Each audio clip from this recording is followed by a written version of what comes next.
Hey everybody, welcome back to Pro AV. Today, I'm your host, Ben Thomas. As always, today's conversation is one really that is something that I am very, very passionate about. And it's not only security, but school security. And we're going to dig in a little bit deeper today. So you might normally hear things about whether it's police officers or staffing or hardening schools. You may hear all these different conversations, but I wanted to get really, really deep and niche into some of the conversations. And one of the places that we could talk today specifically is in that world of access control, really in integrated physical security. So I brought on someone today that can really help guide that conversation and answer a lot of the questions that we have as a community. And that's Kumar Sokka from LenelS2. Kumar, it's fantastic to see you again. Thanks, Ben. I really appreciate it. It's exciting to talk to you about this topic, which is near and dear to us. And I'm glad to be on with you. Well, Kumar, kick us off. Obviously, when you think about this world of security, there's so many different players, whether it's hardware manufacturers, service providers, even staffing agencies, right? Give us just a quick overview of really who LenelS2 is and some of the ways that you guys fit traditionally into the security industry. Absolutely. We'll love to do that. So a little bit about me first, and I'll kind of jump right into it because I think it's important. I am new to the industry. I actually joined about a year ago. I was 16 years in industrial automation and then made the jump into security and physical access control. And to me, what really resonated to make that jump is the mission, right? The mission to protect the people, the assets, and the places where we work, live, and thrive. I mean, just think about that, right? And when you think about LenelS2 being the global leader in this space of access control software, we're in thousands of facilities around the world, protecting people and places in the millions, right? And I think it's incredible the influence, the impact, and the mission behind our journey here. And when I look at what we do specifically is we provide the platform for when we look at buildings, whether it's educational facilities, to healthcare systems, to data centers, to corporate facilities, to industrial companies.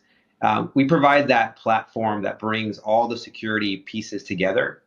So we give you access when you enter the door, but we also bring the unification of the cameras, the locks, the system around it to ensure that you're safe and secure, letting the right people in and keeping the right people out. Well, one of the things that I love about not only the platform, but really some of the ways that our industry interacts with security as a whole is that, security really is the culmination of a lot of different technologies and industries and people and automations and things like that. And I love to have the conversation about that intersection, right? But to really kick us off, on a high level, what are some of the ways really specifically that access control software and technology has evolved to really help better serve our schools and our, obviously focusing primarily on schools today, but even beyond that, right? Hospitals, hospitality, residential installations, things like that. What are some of the ways that technology has evolved to better serve the communities? Yeah, I mean, it's funny because when I first joined, I sat with our customers. I spent in the first 2-3 months, it was like 250 customers I went and visited. And it was this evolution, this feedback that I heard from our customer base around access control many years ago was just around letting people in. Then when you see things happening around us, COVID, for example, right? It was making sure where employees are and they're safe. And then ensuring that when people are coming back to the office that they're healthy and, in the atmosphere that you're in, people feel secure and healthy at the same time. Now, after COVID, it was all about, this hybrid workforce that we're in. So it was all about how to get people back into the office. And a lot of companies realized, hey, that hasn't fully scaled to a certain perspective to their expectation. So how do you work through those obstacles? How do you work through the new work life that we have, this hybrid model that we're living in, where people have made decisions to disperse, from big cities to other cities to live in this hybrid world? And I think a lot of corporations are looking for access control to make a lot of decisions in that standpoint. They're looking for occupancy data. They're looking for how people are moving. They're looking for where their employees are. And so whether they want to look at locations and facilities in certain places. So that's just thinking about how the geography is happening around the buildings and facilities. But then when you get into the facilities, access control is the platform, like you said. It brings all these technologies together. It really does, because it's an action. It allows you to let people in. It allows you to hit a reader, use your Apple Apple Watch or iPhone to access something. Well, that's important because it gives you knowledge of your people. It gives you an understanding of what they're doing in some cases. And that information is helpful to make a lot of business decisions, right? And those business decisions are getting a lot more elevated because in a lot of cases, real estate is a significant cost for corporations. And so, we're in a lot of business discussions now, helping organizations move from security operation roles. That data now is being transferred to business units because they need to make some P&L decisions that can hit their bottom line around, ensuring that they have the right real estate structure. That's one point. The second point for the business owners is ensuring they have the right culture, right? How can we make it enjoyable for people to come back in? And access control again can bring a lot of those technologies together, and drive employee engagement through your phone and through your app to kind of bring people back into the office is another angle that I'm talking to a lot of our customers about. Well, one of the things that I love about the education vertical, especially whenever you start talking about education, technology, safety, things like that, is that it is very heavily influenced by what's happening in the business world, right? Whether it's AI and automation, whether it's integrated security systems and technologies, maybe it's just general hardware, right? There's so much influence from that business community into the education side of the world. And one of our biggest challenges as a community is that the owner and decision maker of a lot of those technologies has dramatically changed over the last 5 to 10 years. When you think about school safety specifically, who are some of those folks who are typically responsible, maybe some of those key stakeholders? Is it, do you find SROs, or is it done typically at a district level or at individual school level? Who typically are some of those folks? Yeah, the decision makers are shifting for sure. And I'll kind of talk a little bit about what's also happening in education around school safety and access control. We talked a little bit in terms of the safety around corporate facilities and industrials and healthcare and things like that. You're seeing the massive need and the scale and growth of ensuring that our children are safe in their schools. And there's federal grants around this to make decisions, to make things easier, to bring school security up front. Decision makers, to answer your question directly around decision makers, it is really a community of people, right? There is the PTSA, which helps educate. There is the local administrator that helps make decisions. And I'll give an example to where my 5-year-old goes to school. The head of school is actually making one of the major decisions. I actually went to him and asked, "Hey, what are you doing around school safety?" Because that's really important for me. And then, the next day he sent me this. He brought in a consultant. A consultant that was originally working on corporate facilities has now built a vertical around specifically on education. He brought that consultant in. They put a plan together around school safety as a whole. So guarding, how to educate, how to train, what the technology is being leveraged, ensuring that there are guards out there as well. So there's all this encompassed view around how to bring school safety forefront. And consultants are really helping educators as well as community leaders in making the right decisions. So, I think it's a collective of who makes decisions, and you have to ensure that you're meeting that collective and educating them so they can make those decisions in those communities. Well, when you think about, I love that you mentioned there being kind of this decentralized nucleus, if you will, of decision makers, influencers, people across different communities that are having an impact on these decisions. And obviously that differs based on private school, public school, charter school. There's a lot of different conversations to be had there. But one constant that you typically find when it comes to security in places like this is that you have to have all sorts of buy-in from different departments, from different stakeholders. Can you talk about the importance, whether it's maybe training or just creating buy-in across the department, but how important is that buy-in from all of those different individual user groups and stakeholder groups, especially when rolling out a school security plan or buying new technology? I mean, it's so critical, right? Because it's our children. There's so many things that you can do to improve the livelihood of children, whether it's better education, whether it's getting the new court outside, there's so many things that you want to invest in. And so how do you prioritize that? And it's all about educating, right? It's leveraging the tools and resources that's out there to understand what are the threats, what you can do to protect those threats, how you can educate, and you have to hit all the different angles. The parents are a big part of that. The administration is a very big part of that. The PTSA is a very big part of that. The local community, the police departments, the fire departments, they're all part of this, right? And what we've done, a big part of this is to help educate, help understand, one, what is, school security systems, like what is that really, and what can you do with it, and how does it help you? Because it's not only about school security. There's efficiencies to it too, right? You can unlock gyms, if you need to remotely, and lock them up remotely, right? So there's efficiency tied to it as well. We've also put some information around how to navigate around funding, how to leverage funding, because, like, you're right, there's all these different schools, type of communities, whether it's charter schools, private schools, public schools. The funding is very different and unique for all those different areas. So how do you get priority on the funding for school safety? We put a guide together to help there. And then the other side is the parents, right? The parents need to ensure that you can educate them around what they have, what questions to ask the community.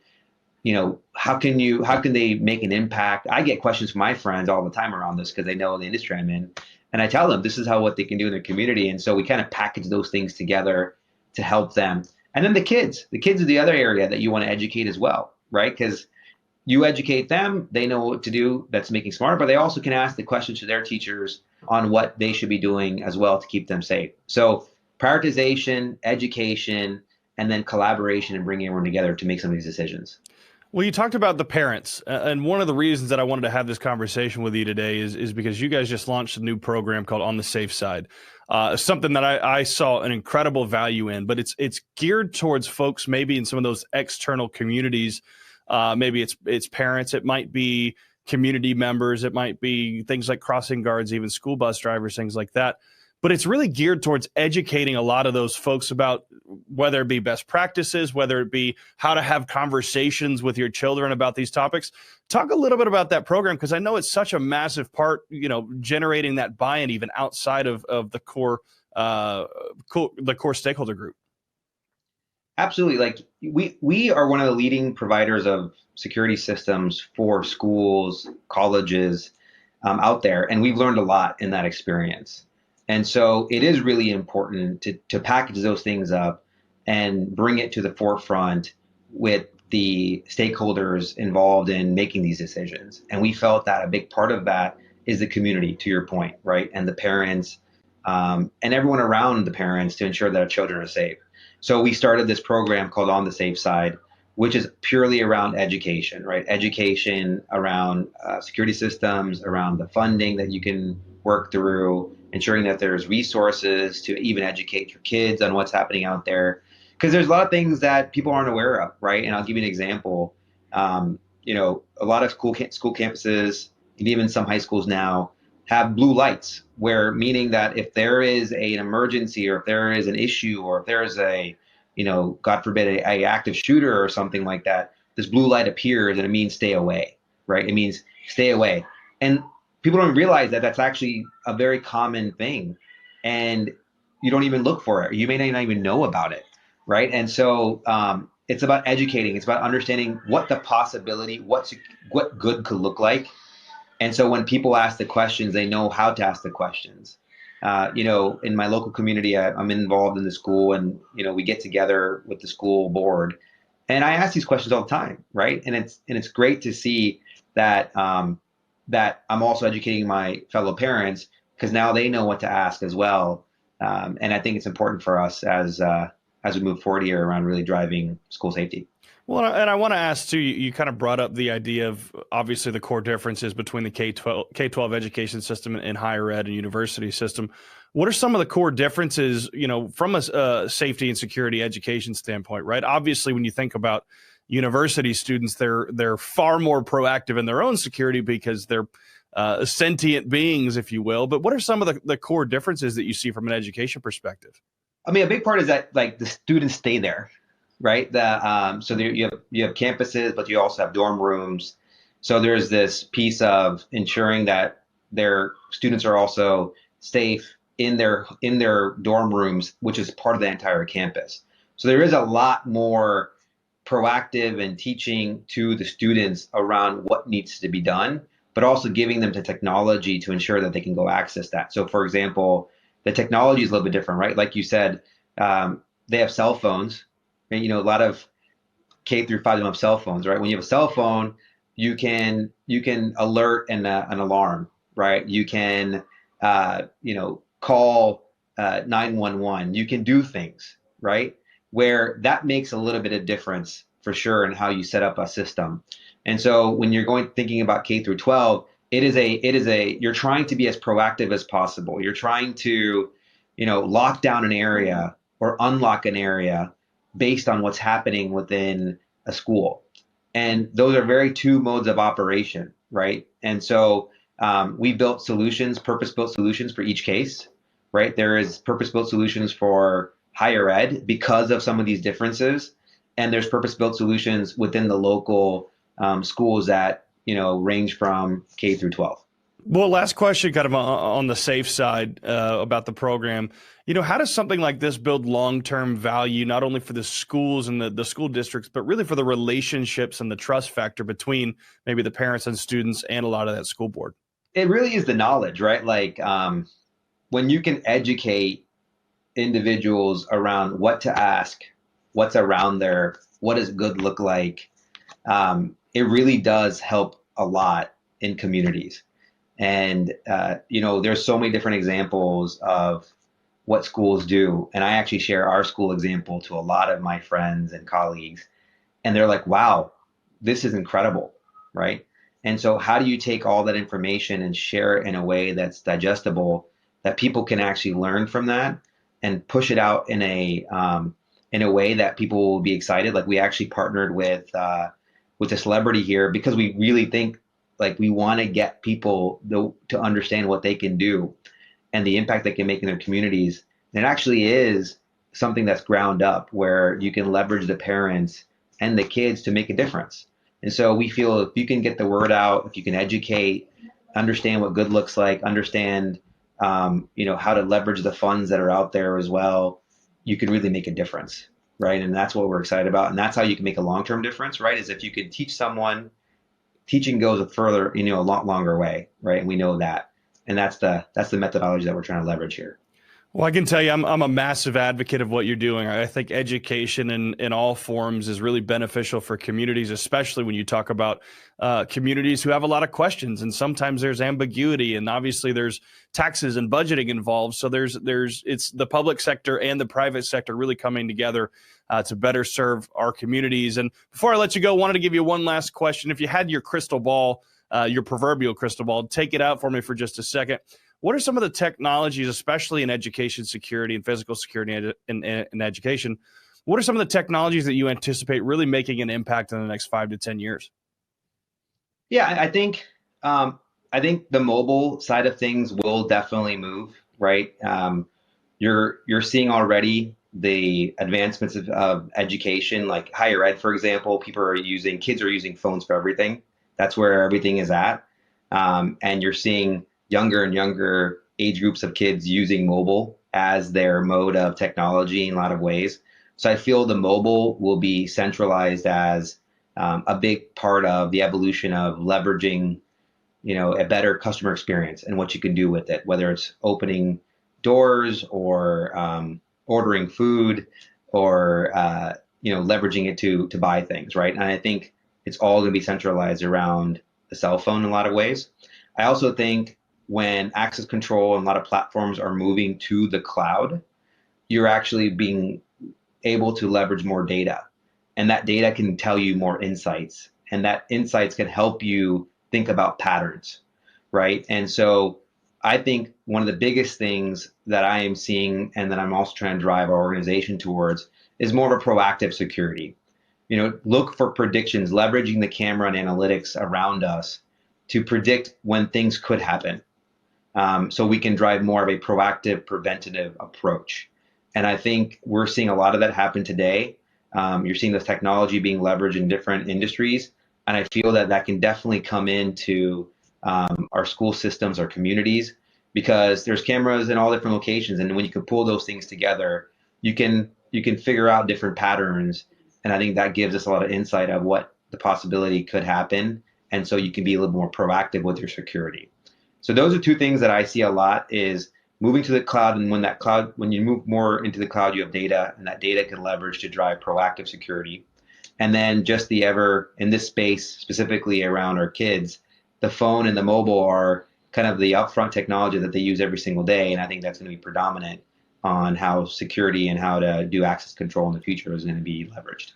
Well, Kumar, I'll tell you what, I appreciate you coming on, and I anticipate, I'm sure we'll find a way to have you back on, not only to talk about some of the ways that education is leveraging this technology, but really how facilities across the globe are leveraging, right? Everybody from data centers to traditional commercial enterprise spaces to access control to venues and things like that. There's so many different applications and places that we could have this specific conversation. But I do appreciate you coming on today, chatting about the education side of the world. Obviously, we'd love to have you back on soon. Thanks, Ben. I really do appreciate it. Great time chatting about this, which is so near and dear to me. And thanks for the opportunity. Well, thank you. And we appreciate all of you tuning in as well. Be sure to like and subscribe. Check us out next time on Pro AV Today.